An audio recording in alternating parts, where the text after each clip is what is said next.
20 years ago, my good friend Douglas Adams spent a year tracking down endangered animals, together with the zoologist Mark Carwardine. Now it's my turn. Mark and I are heading off to find out exactly what happened to those species that he had seen dangling on the edge of extinction 2 decades ago. It promises to be exhausting, exhilarating, and exasperating. But I wouldn't miss it for the world.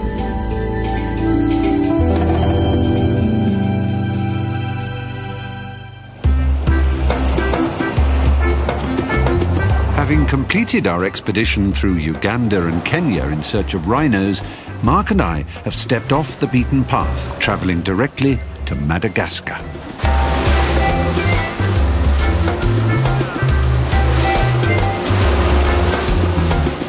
I have to confess, Mark, to me Madagascar is a children's film title and not much more. I know vanilla comes from here. Sorry. So tell me what there is that excites you about the place, because you've been bubbling about this for weeks. Well, the thing is, if you're into wildlife, this is probably the most exciting place in the world to come, because most of the animals and plants here are found nowhere else. If you come here for the first time, virtually everything you're seeing is new. Madagascar lies in the Indian Ocean, 285 miles off the coast of Mozambique. We've come in search of the aye-aye, a peculiar nocturnal lemur said to be so strikingly unattractive that it chills the heart of all who see it. 20 years ago, Mark encountered the fearsome aye-aye on the little island of Nosy Mangabe, which is where he's decided we should begin our adventure. Nosy Mangabe. Oh, this is amazing. I never thought I'd come back. Let's see if we can leap off. Well, you say leap. You know what happens with me and boats. I know. Just be careful. Whoa. Hang on. Oops. Wait for the sea. Oh, my God. Thank you. Okay. But for me, at least, encountering the unique wildlife won't be the only novel experience on Nosy Mangabe. Mark has arranged that we shall be camping. No, I haven't camped since I was 16. One night. You're joking. Chagford, Devon. Are you serious? Supposed to be 4 nights. First night camping, hated it so much. Spent all my pocket money in the Ring of Bells pub. You are kidding me. You surely camped since 16. No, only in the homosexual sense. Oh. I know. Oh, hell. Well, I wish I'd ordered 2 tents now. I'm going to go and sort that out. In every way. The island of Nosy Mangabe is an idyllic tropical paradise and just the sort of place any self-respecting exotic species might choose to set up home. But Mark is keen we waste no time looking at the scenery. Oh well. Look at this, Stephen. Look at this. This is a leaf-tailed gecko, and look at its tail. Oh my God, it's just like an old mouldy leaf. Flicked it. Oh. It's okay. But it is probably the most extraordinary example of camouflage you'll ever see. And it's even got this sort of ragged edge so that it breaks up the outline a little bit, and all these markings all over it just match the tree trunk.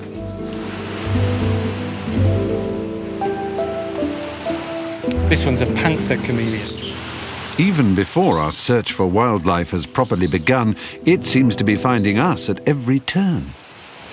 They're wonderful creatures, aren't they? Fantastic. Do their eyes kind of go 360 degrees? They seem to go in any direction. They swivel up and down. They do. They're independent as well. They can do 2 things. They can either look at and focus on 2 things at once, or they can put them both in front and then get binocular vision like Is that to hone in on exactly on an insect with their tongue, is it? Yes. For Mark, this island is also special for another reason. It was right here, way back in 1985, that the idea for Last Chance to See began. Now, as a matter of fact, Mark, I've gone to a great deal of trouble on this long, long journey for bringing this with me. Wow, what's See if this means anything to you. Oh, my goodness. Do you know what it is? I recognise it. Douglas Adams pursues one of the world's rarest animals. I haven't seen this for years now, and tell years me and what, years. This was your first, was it? Yeah, what happened was Douglas and I came here to Nosy Mangabe, landed on this very beach in 1985, to look for the eye, and the idea was Douglas was going to write an article for the Observer. Yeah. And the whole point was, because he had never had any involvement in wildlife or conservation, he'd look at it from a different point of view and hopefully add a whole new dimension to the story. And we spent a few nights here, and we sat on a rock or on the edge of a hut we were staying in on the last day, and talking about how much we'd enjoyed the whole experience and so on. And I remember Douglas said, well, why don't we do more? And we did. And it took us 3 years to get our act together. But then we started travelling and, looking for more endangered species. So where we are now is where it all began. Let's have a look. I've lost my copy. That's great. Let's see it. Here we are. We had the most amazing experience. Douglas and I went out with our torches 50 yards from the hut. We saw an eye. Oh, my And we got God. an Alan, the photographer, got this picture. We went running back. It was only like 5 seconds. And it was the first time one had been seen in the wild for years and years. Mark has long harboured an ambition to get his own photograph of an eye in the wild. He's determined not to leave Madagascar without it. We're going to hunt in the exact spot where Mark found his eye. So long as it hasn't moved in the intervening 20 years, our encounter is virtually guaranteed.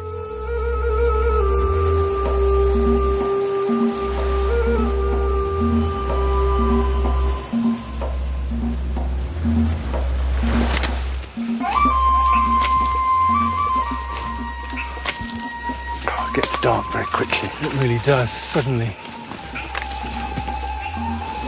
Is there something moving up there? You probably see, first thing you'd see would be the eyes, they're luminous eyes. They reflect the light, then? Yeah, exactly. It's alive, this jungle, though, isn't it? Oh, it's fantastic. Unbelievable. Bloody hell, what's that? Oh, it's a snake. Oh, yes, yes. It's very hard to identify as a snake because it's now coiled up and its head's pointing directly at the light. How did you spot it? Because it was moving. Stephen? Yeah? Look what I found. I found the most amazing thing. Look. That is the smallest chameleon in the world, pygmy chameleon. Oh, my God. And that's an adult. You're joking. I mean, everything about him is perfect. You can see... look at the tail. Around. That is fantastic. You can see there, you take that end again. There we go. Look at that. And his face is fabulous. Slightly annoyed. So delicate, so delicate. I'm frightened to hurt him. Isn't that just fantastic? It's a finger wide. And you're telling me that is a full-grown adult? That is the smallest chameleon in the world. It just shows what's here. I mean, goodness knows what we're missing walking through the forest like this. We've been hunting now for a couple of hours, and the one thing we do know we are missing is an eye. Unlike bugs, every one of which we encounter. These things, what are they? King Kong. Oh, you weren't? I used to see you when it flew on you. You're a naturalist. You screamed like a pansy. The thing is, not that many years ago, there were some trees that the Aye-Ayes really liked, their favourite trees, but they got blown down in a cyclone.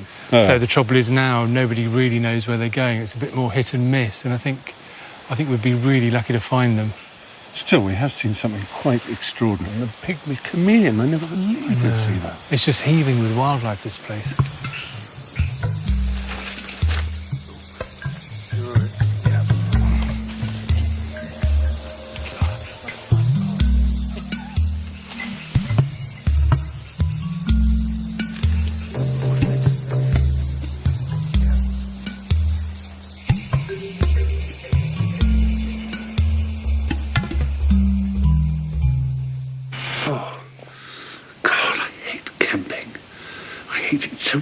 Uncomfortable, so unnatural.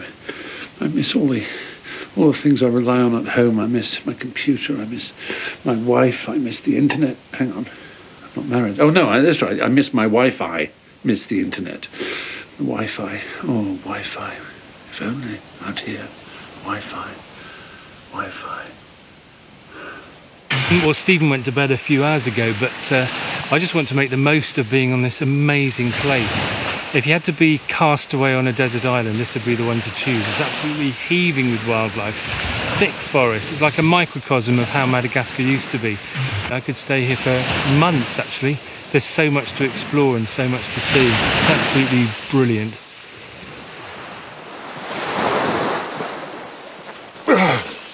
What? Oh my God. Well, I slept. In patches and snatches, I slept. The sea to one side of me and the noisiest jungle in the world to the other. I suppose I can't complain, but I'd rather have had a bed, to be perfectly honest.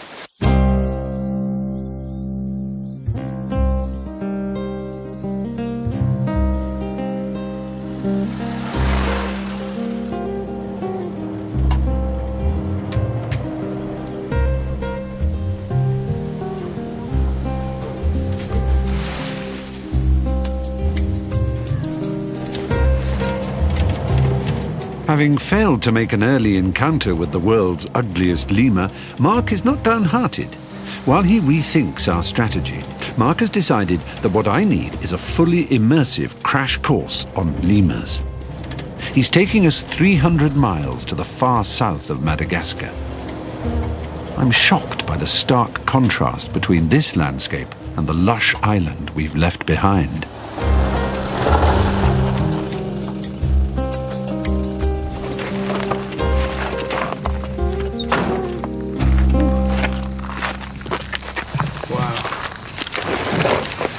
Well, let's have a look.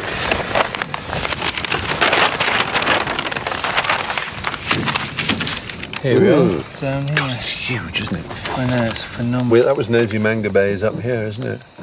That's right, we've come all this distance down the east coast, down to here. I don't know, one of the things I've noticed we've been travelling is how little forest there is. I know, it's all the hills are bald. Frightening what's happening. You look all the way down here, it's just bare. Yeah. And this whole island pretty much is covered in forest. 4/5 of it gone already. Terrible. 4/5. And what's frightening is I can see the difference from when I was here with Douglas Adams 20 odd years ago. Yeah. We can actually see that there's less forest, and that's just in that short space of time. So it's only a matter of a few years before it all goes. And not only the forest, it means the people will find it hard to survive, and of course all the wildlife goes as well. Yeah.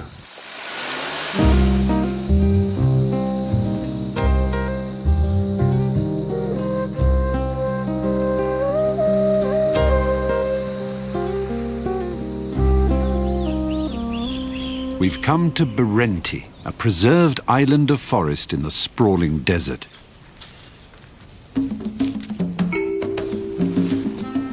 I'm assured that if you want an introduction to lemurs, there is nowhere better, owing to a 20-year study program responsible for much of our understanding of lemurs. Josiah Razafindramanana and Raymond Saramanana are the latest researchers to contribute to the program. We are doing a survey of the brown lemurs population. In 1977, 8 brown lemurs being kept in cages escaped during a cyclone into this isolated forest. 30 years later, the brown lemurs number many hundreds and are suspected of outcompeting the native ring-tailed lemurs. To discover exactly how many brown lemurs there are, Josiah is undertaking a survey. First, attract your lemur with a banana. Oh, because they're right up. Look at that row of them up there. There's about 6 or 7. Yeah. Can't believe they'll spot it. Lemurs, banana, ready. Oh, look out. No. Oh, they did see it. They're looking. Banana. Lemurs? I'll do it again. Ready? Yep, they're all concentrating. Yeah, there is one female looking at you. It's going to fall on the cameraman. Miss. Wow. There. Hey. Is it working?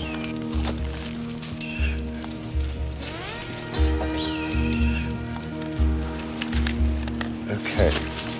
They're getting interested. Okay. They definitely know there's... Oh, look. So I just gradually ease them in. Next, each surveyed lemur must be expertly marked with a harmless purple dye. And as the dye must be shot from a syringe, this is the part that requires someone with extreme skill and precision. Are you ready, Stephen? Yep. Hey. Just throw it and then Here we are. Yes. Ready? Oh, bastard. Mind it. Here we are. Wait. Oh, no. Collapsed crab shot. Overshot. Let me tell you when you have to Okay, no, you can't miss. It's from 3 feet away. This is. give a banana. Oh, no. Nerves are getting the better of me.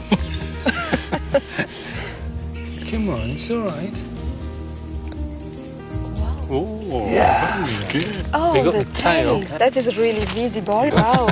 Yes, well done. Great. Thank you. The relief. Pressure, I can't tell you, was enormous. I thought I was going to miss every one. Never has a brown lemur been so professionally marked. You're just being kind now.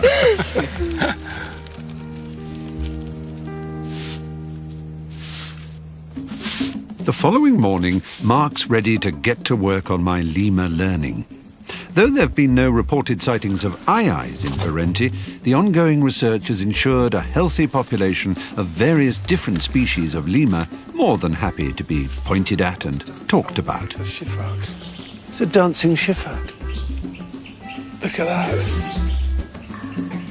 Funny animal. Like the elusive aye-aye, the dancing shifak are one of almost 100 species of lemur. Yeah, oh, wow. Oh, my Lord.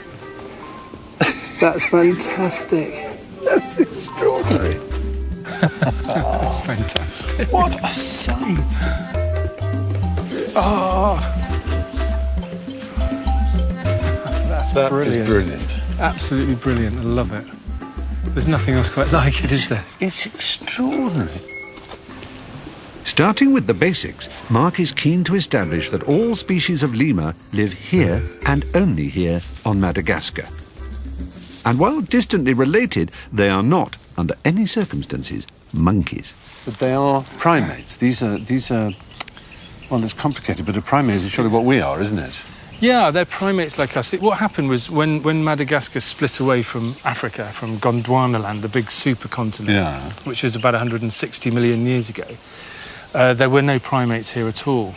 And what they reckon happened is the ancestors of these guys rafted out across the Mozambique Channel. You know, you get these floating mats of vegetation sometimes. Well, the theory is that there were some of the ancestors, early primates, that got on one of these rafts and made it to Madagascar, amazingly. And then, of course, because Madagascar's cut off, they have evolved separately. So they've evolved into lemurs here, whereas on the mainland of Africa, they evolved into monkeys and apes and so on. And so into humans. And into humans, of course, yeah. So they're all primates, but they've evolved separately over all those millions of years. Because the other thing that makes lemurs so interesting is that is female dominance. And it's very unusual in the mammal world, where not just do you have female leaders, but the females are boss. How interesting. And it's actually the females that defend the territory as well. They have a hilarious way of doing it. When they meet other groups, in the ring-tailed lemurs, see that one just leap up on the tree. Oh, yeah. They outstare one another. It's I had an ex-girlfriend who did that. It's really frightening.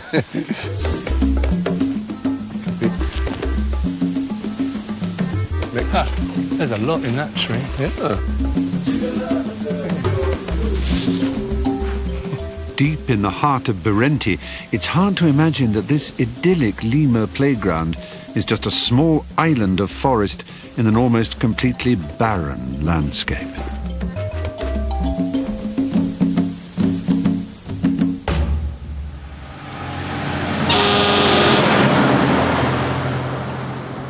The trees that once covered these surrounding plains have now been cut down to be replaced by this commercial crop, sisal. And here's a thing. The reason sisal has replaced trees is because as we in the West have become concerned about the environment, we demand that packaging is recyclable. And one of the best materials to make recyclable packaging out of is sisal.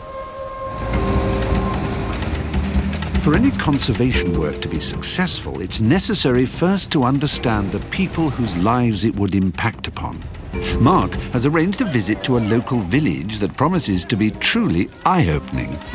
I'm told this is to be the first time a film crew has ever been allowed into the village.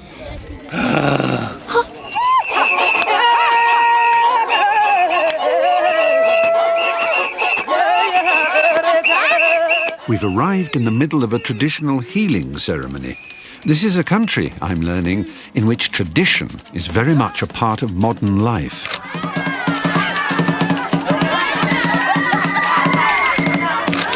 The lady in the middle has been possessed by a spirit. Oh, I see. In Malgache culture, nature is central to life. Nature is responsible for protecting, sustaining, and healing. She looks all right. She looks like she's doing quite well. Yeah, she's lasting well. Maybe it's working. For longer than anyone can remember, it's been said that nature is an endless resource. The forests and the wildlife are there to be exploited and will always be replenished.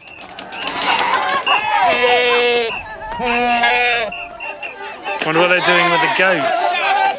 Do you think there may be bloodletting? I hope not. I can't help feeling sorry for them.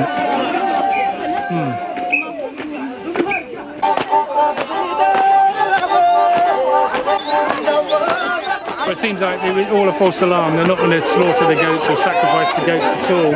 They're just honouring them. They're just lying there in the centre of the arena. So there has been some talk about sacrificing the Vaza, the white man, the European, apparently. There's a strong chance there may be some throat cutting yet, so stay tuned. Tallest first. This is not a people wheeling out tradition on high days and holy days. It runs through every aspect of life. One of the key things in Madagascar is what they call fadi, which is it's a kind of taboo. It's almost like it is dangerous to do something in a certain way or see something in a certain way. So, for example, I mean, some of them sound ridiculous to us, like it's actually bad luck to hand an egg to somebody directly. You have to place it on the ground and they pick the egg up. Others are a little bit more logical in a way. One is that if you're digging a grave, the handle on the spade has to be loose, otherwise you have too strong a connection with the dead. But what does all this have to do with our Ai adventure? I confess I fear the worst. Ai-Ais, generally speaking, are bad luck. If you see an Ai and it points at you with its middle finger, then it means you're going to die. And it's so extreme. So they're animals of ill omen, essentially. Exactly, and they get killed as a result. They kill the yeah, and the feeling's so strong. I mean, there's one story of an Ai that walked into a village, and the villagers saw it, and they actually moved the entire village as a result, so it didn't bring bad luck. And this persisted right into the 21st century. Yeah, it still exists all over Madagascar.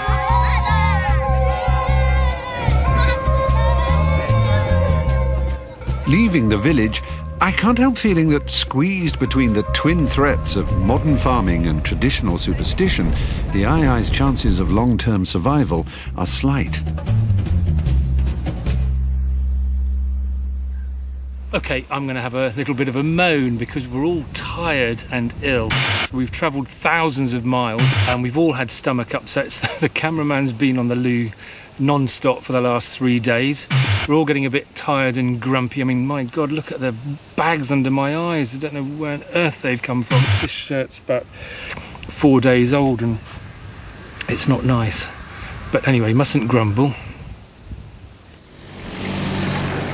With the whole team thoroughly dosed up against the worst Madagascar can throw at us, we elect for a day off in the capital city of Antananarivo. The only problem is that between us and the city lie some of the worst roads in Madagascar.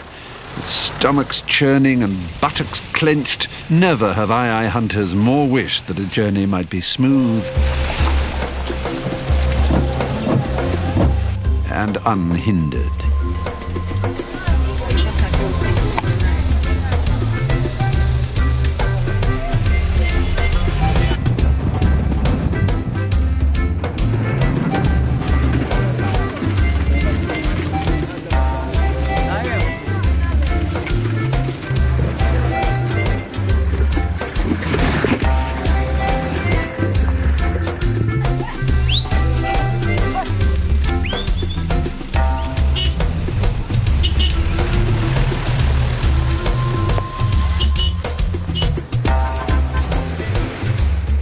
Antananarivo has a scattering of cafes, restaurants and hotels with internet connection. In many ways, the perfect place for a rest day in a hectic schedule. Mark, however, has his own idea of what constitutes a rest day. With his heart set on the closest of II encounters, Mark has had an idea of how we might while away an hour or 5. Here, the city zoo is one of the few places in the world to keep the mysterious nocturnal IIs captive. Stephen, last time I went into a cage with an II, there was a baby and it was spinning like a top and urinating. Spray urinating, just to warn you. Oh, thanks. Oh, here we are. Merci. Oh, my goodness. Can you see them? Oh, there's one. There's one. Oh, yes.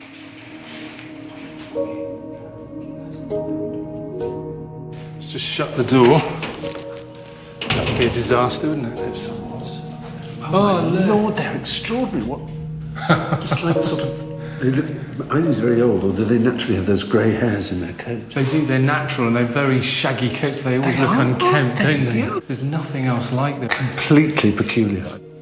I must confess the II is not an animal I was ever going to fall in love with at first sight, and it's not hard to see how it gained its fearsome reputation. Saw its reflection. He sniffed the camera and tapped the camera lens with his twiggy finger. Just checking it out. Sniffing. It's so inquisitive, it's lovely.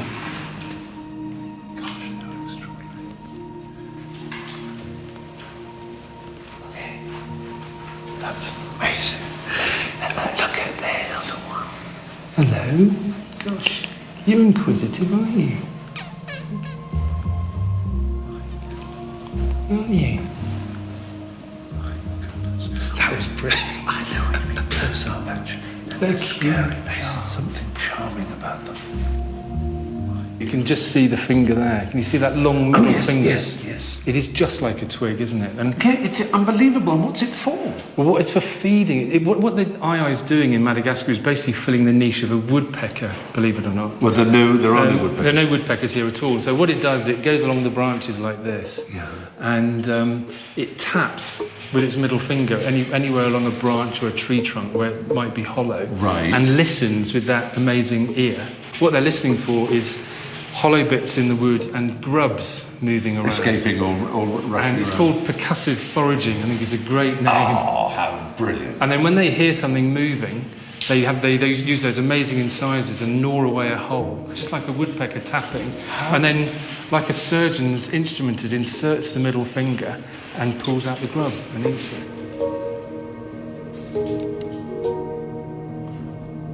That's just... uses that finger for everything, doesn't It really does. This may not be Mark's wildest encounter, but it will have to do for now. That is brilliant. One extraordinary animal. They're little characters.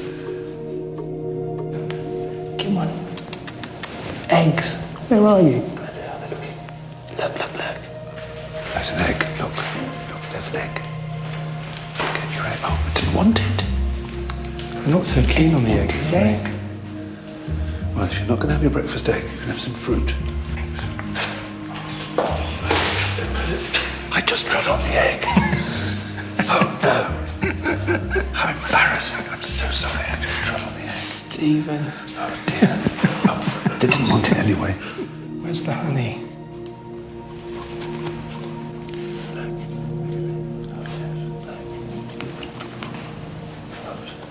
You want his name? Well, there, we can smell it. He's licking your finger. Oh my God. That's fantastic. What an honour. That's made my week. That is absolutely marvellous. Oh, aye. Well, I didn't mean that. The strange thing is, after a couple of hours with this grotesque and frankly smelly creature, we're both utterly entranced and completely under its spell. I've never seen anything like you. You are very mysterious. And lovely. And kind of lovely in the end. There's a French expression, jolie laide. jolly means pretty and lead means ugly, but it means unusual looking in such a way that it's actually attractive. It sums it up quite well. I think they're fantastic. But how do you change attitudes towards aye-ayes for people who can't spend an afternoon getting up close and personal in the city zoo?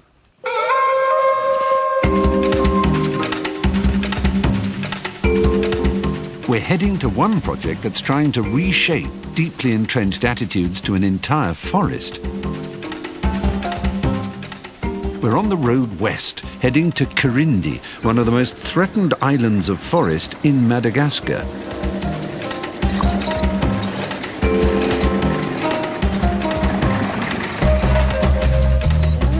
All around us on the journey, the landscape is littered with strange and wonderful peculiarities. But perhaps the strangest and most wonderful, 10 miles from the nearest town, is an orange fridge. Fridge. Bonsoir. Right? Oh, yeah. Oh, they're definitely It's not bad, is it? Classico cola, no less. Perfecto. Merci beaucoup. Merci à vous. À votre santé.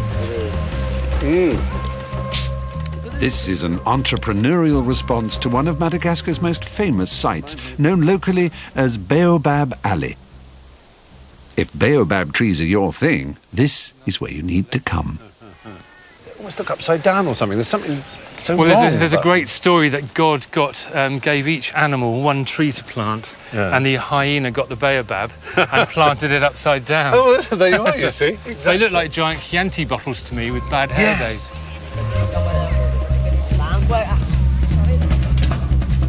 They're very spooky, aren't they? These lone fingers poking up in this sort of plateau of weirdness. It's just so odd. I know, but the thing is, of course, this whole area was clothed in native dry deciduous forests, and all the other trees have gone. So all that's left of that are these few baobabs. Because a baobab wood isn't very good for building, and it doesn't burn very well, so it's not very good for firewood. So people just leave the baobabs alone, and they've taken the rest. And this whole region was covered in the kind of forest we're heading for now. That's why they look so lonely and strange. Ah, they do. Baobabs. Not so much the proud sentinels of a barren landscape as the last survivors of a mighty forest. It's evidence that this was, within the life of these few trees, a mighty jungle and home to a cacophony of wildlife.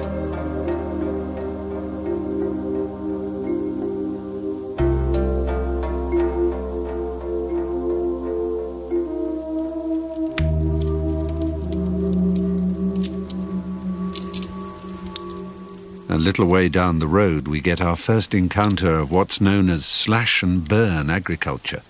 The burning of trees returns nutrients to the ground, and for a single year following, this dust can be farmed before it's abandoned and the farmer moves on. It's a devastating fight for survival, scratched out by some of the poorest farmers in the world.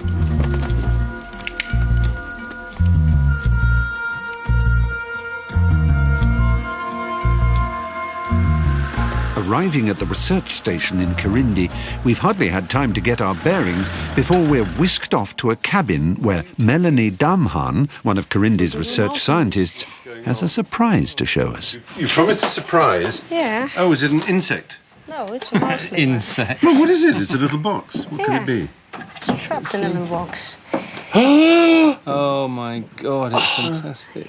Oh, yeah. This is another of almost 100 species of lemurs. This one is unique to the isolated forest of Kirindi. Oh, she doesn't like Years the ago, light. Stephen, we didn't even know this existed. Really? Is this Yeah, a recent it's a new discovery? Yeah, they Discovery. thought it's babies of the other species. So what's it that called again? exist It's called- in No, that's right. It's called Madame Berthe. Madame Berthe's mouse lemur. So it's It is a called mouse after lemur. a Malagasy primatologist. So this is a lemur. In other words, this is a primate. This is the same order as gorillas and human Yeah. beings. It's the That's smallest true. primate in the That's world. the It must be. I mean, It's I've seen actually bigger small mice. for a mouse. Yeah. So this alone is a good reason for protecting this forest. It needs primary forest. It's only found in Kirindi. Yeah. And, you know, it's a very special animal. I mean, it'd be worth protecting it just for these little Yeah. guys. Yeah. Melanie's research involves catching the little-known mouse lemurs for study before releasing them as quickly as possible. Well, Makes it all so more we're going to release important. it into its original place that you found it now, Yeah. are we? Let's bring it home. Is that nearby? Let's do that. It's nearby. Let's bring Okay, it home. great. Oh, there it goes. Time to come out. Yeah, little faces. Oh, it's just appearing. Just divine. Hello. I love the way it checks everything out in slow motion. And its perfect little hands and eyes. Wow. Oh, my darling. It's so nervous. Not surprised. Hello.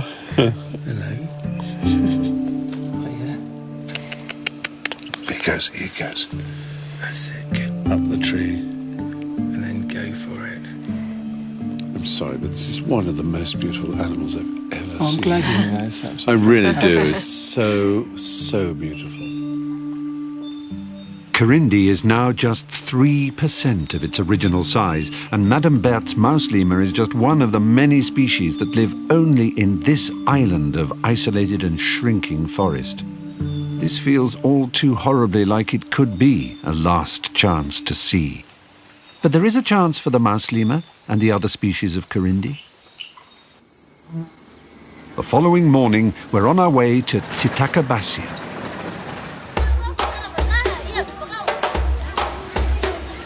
This is one of 10 villages dotted through the forest and literally translates as far from the stars. Tsitakabasia is one of the poorest communities in Madagascar, but the future of the forest rests with these people. We're being brought by Richard Lewis of the Durrell Wildlife Conservation Trust, a man who is bringing very new ideas to a very old way of life. Richard is working with the people of the forest to establish an extraordinary competition. Each forest village has been given a section of forest to conserve. After 1 year, a survey takes place, and the village that's best conserved its piece of forest wins a significant prize. Today is the day of reckoning.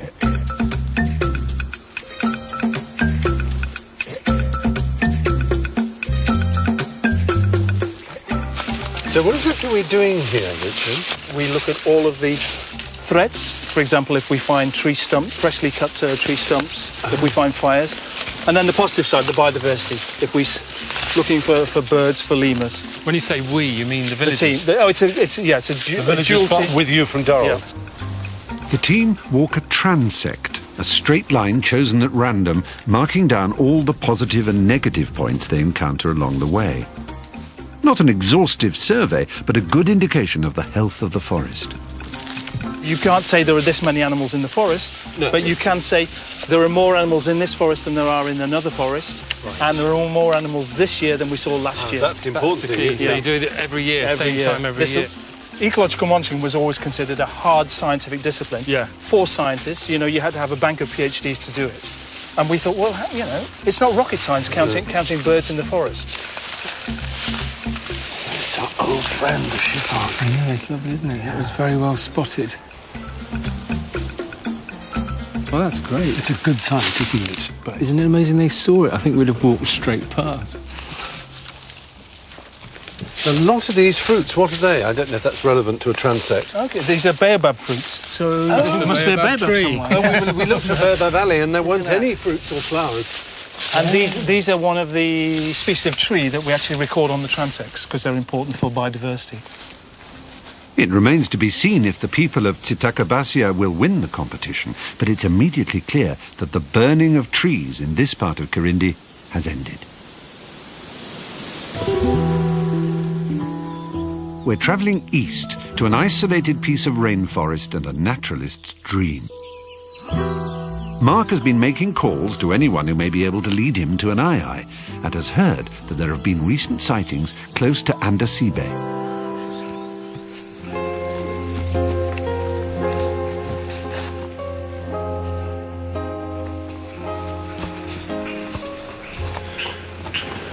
What was that?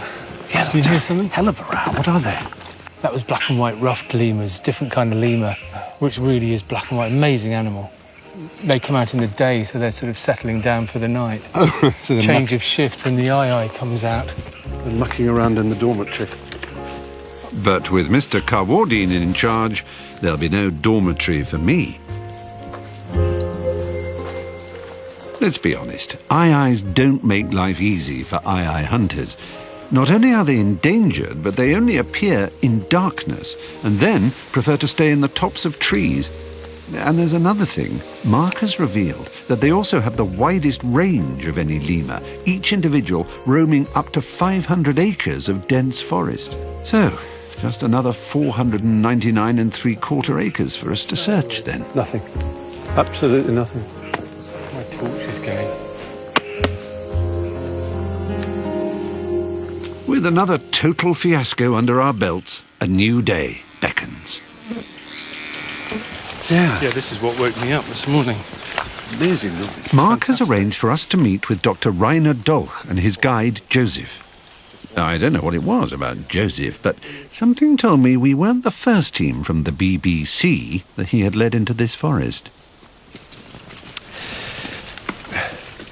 This is such a gorgeous forest, isn't it? It's lovely. Absolutely lovely. It's just dripping with life and water, but Yeah. life. Look at all the moss and epiphytes that you have. I know, it's stunning. Paradise wood, really. Rainer is fighting to protect every inch of this ancient fragment of forest, not just for the wide-ranging aye-ayes, but also for another lemur that needs a lot of space, the biggest lemur of all, the mighty Indri.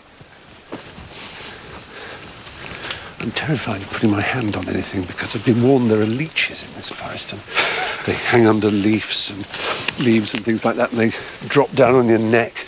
Yeah, they'll be up your trousers, that's the thing to worry about. Up the trousers? Yeah. Oh, Lord. Are you wearing pants? Oh, dear. The Indri is not just the biggest lemur, but I'm told it's also the loudest. Mark has instructed me to listen out for a cry not unlike whale song. That's it, isn't it fantastic?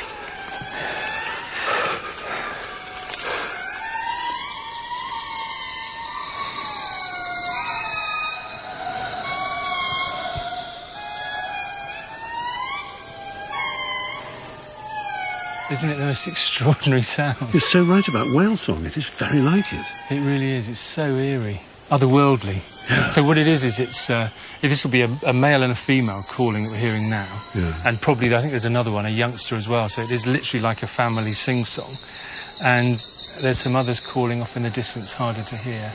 But they're all listening, so they can tell where all the different groups are, and it's a lot easier than going off and scent marking the edge of the territory. Yes, it uses much less energy. Yeah, why whittle when you can yodel? Yeah, they're pretty close. I think we should see if we can get right up to them.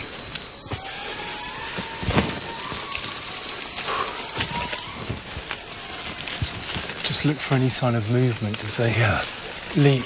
And they're sort of black and white? Yeah, they look a bit like pandas gone wrong. So they have the fantastic... That's a Channel 5 documentary, When Pandas Go Wrong. Where are you looking? Oh, no.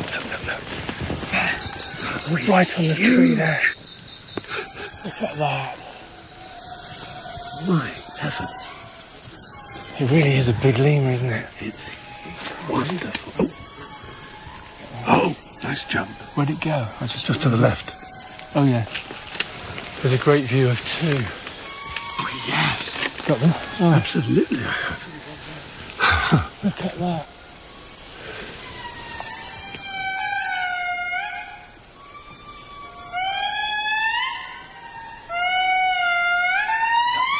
It's amazing, isn't it? I thought a fire alarm had gone off. I know, I mean, you know the sound has to be loud to travel across the forest, but that's absolutely incredible.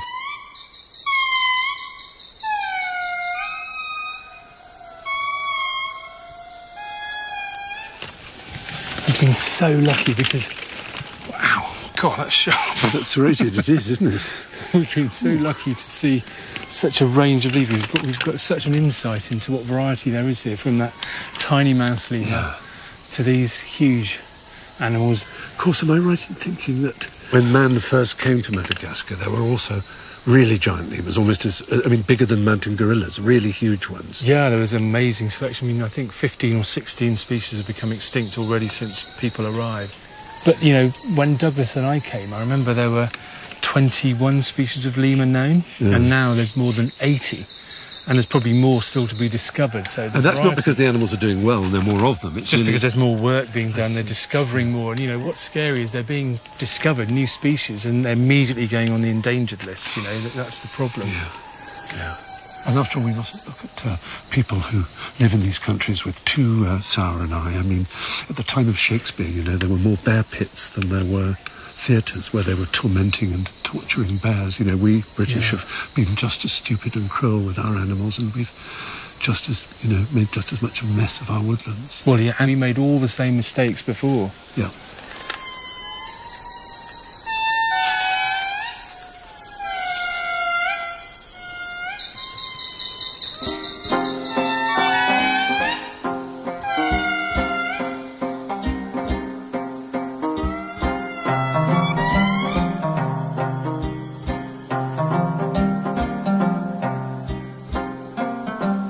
Somewhere out there are aye-ayes. And we're still keen to see them. But encountering the Indri, one can't help but be aware that such big and wide-ranging creatures won't thrive isolated from others in islands of forest hemmed in by paddy fields and farmland. But Reiner Dolch has a solution. Reiner's vision is vast. He is leading a scheme to establish nurseries that will literally re-seed the rainforest.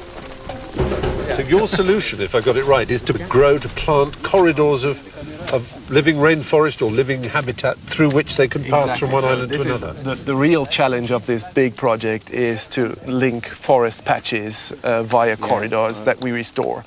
And so that's why in this area we are beginning to plant native trees that we produce in our nurseries. Can you really create a natural rainforest by planting like this? Well, this is a big question. Of course, you cannot plant all the trees that occur in a natural forest, but you can help the forest to come back on its own.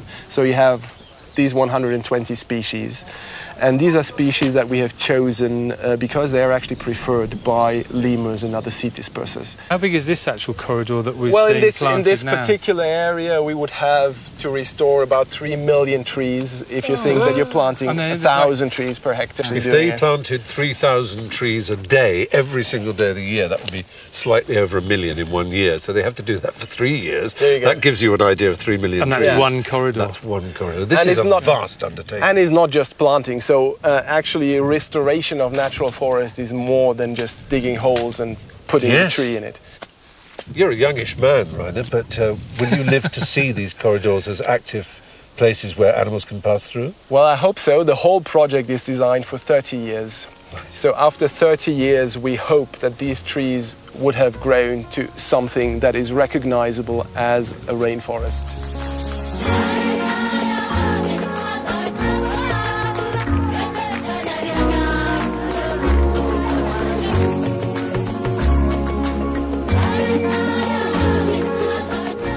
We received news from the forest of Kirindi, where Durrell was running their competition. The results are in, and the village has been victorious, winning about £1,000 and choosing to spend its windfall on building a school, something the village has never had in the past. It has also made a commitment to put special emphasis on teaching about the forest environment. But for us, the real highlight of our time in Madagascar was always going to be an aye-aye encounter in the wild.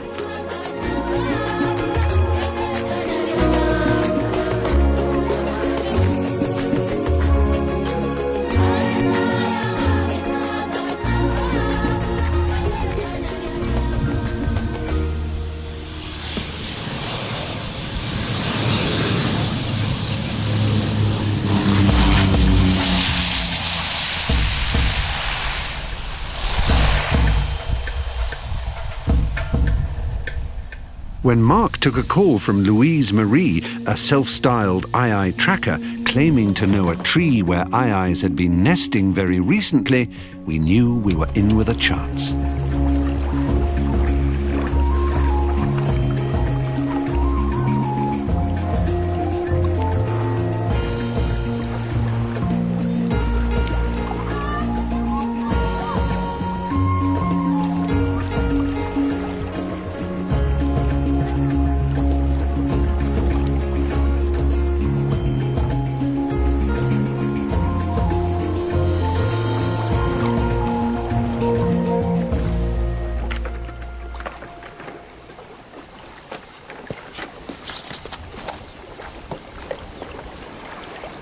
Do you know how many aye-ayes are on the island?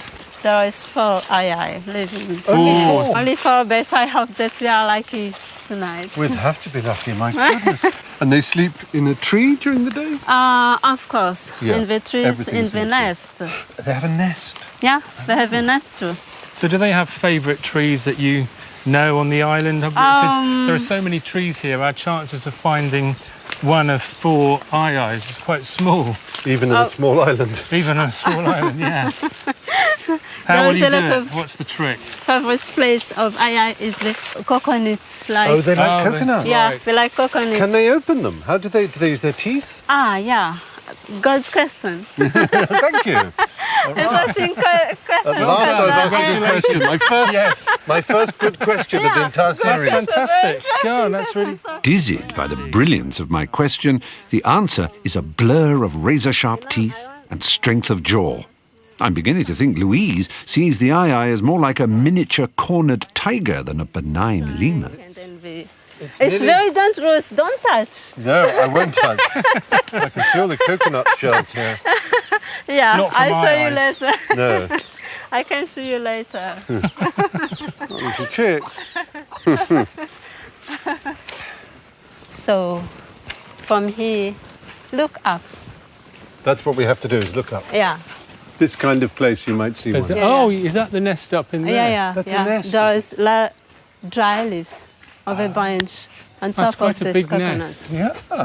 That's aye-aye nest. So And then how we recently- found aye-aye, the couple aye-aye from this nest last night. Last night, so Yeah. this is quite recent. Wow, that's good, isn't Did it? they stay in the same nest every night for a week or for a few days? No, we change every 3 days normally. Right.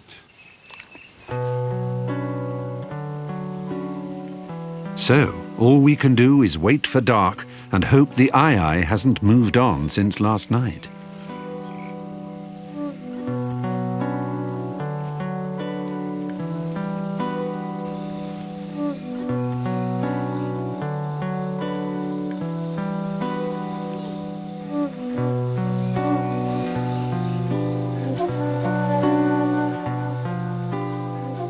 Oh, snake. Snake on a stick.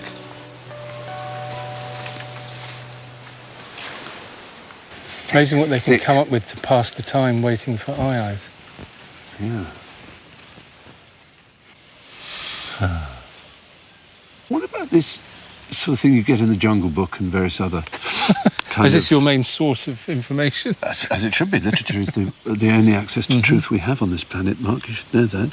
And there's this idea that snakes hypnotise their foe. Oh yeah, stand in front of it. Just stand Not here. literally hypnotise, obviously, but actually they somehow cause them to freeze. No, Not at all? Not true. No.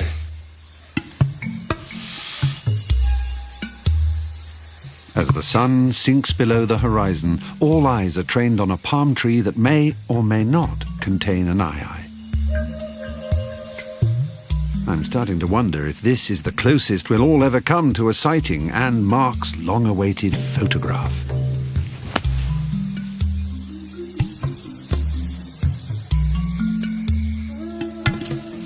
Suddenly, Louise claims to see movement in the branches.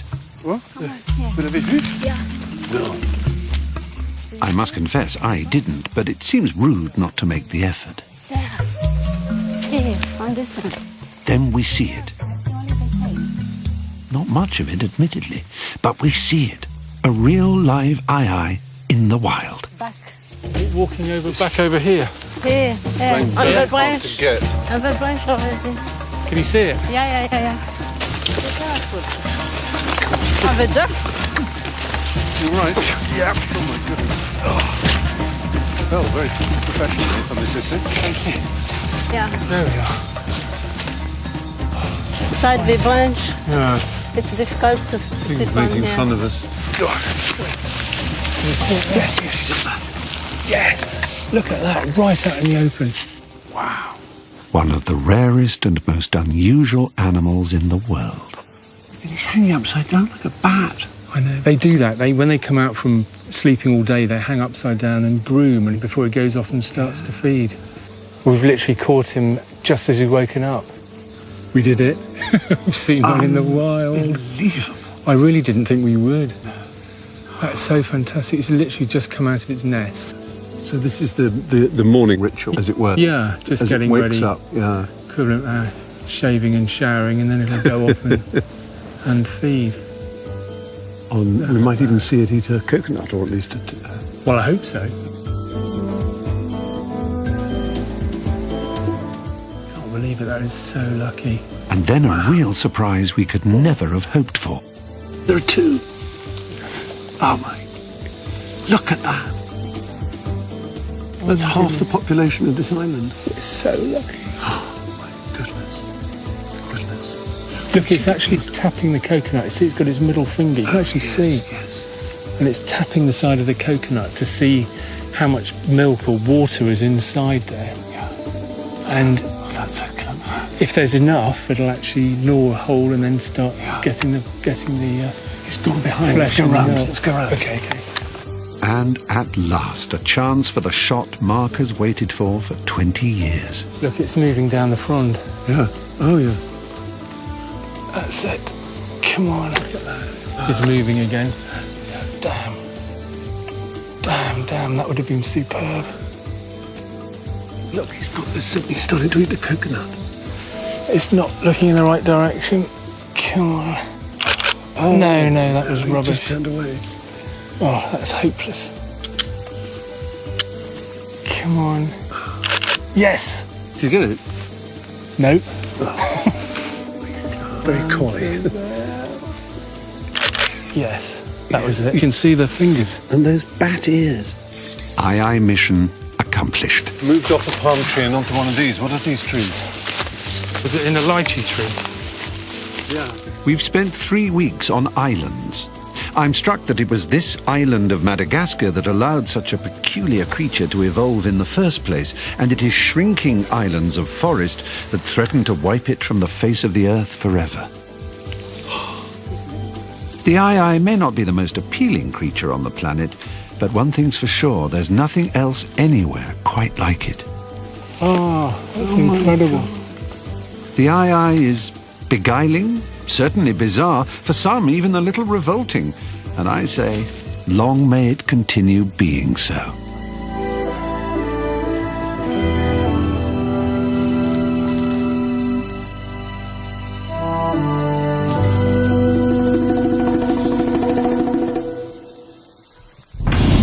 In the next episode, we'll be exploring the animals that inhabit the margins between sea and land around the islands of Malaysia and Indonesia, getting up close and personal with sea snakes, sea horses, baby turtles, and the largest venomous animal in the world, the Komodo dragon.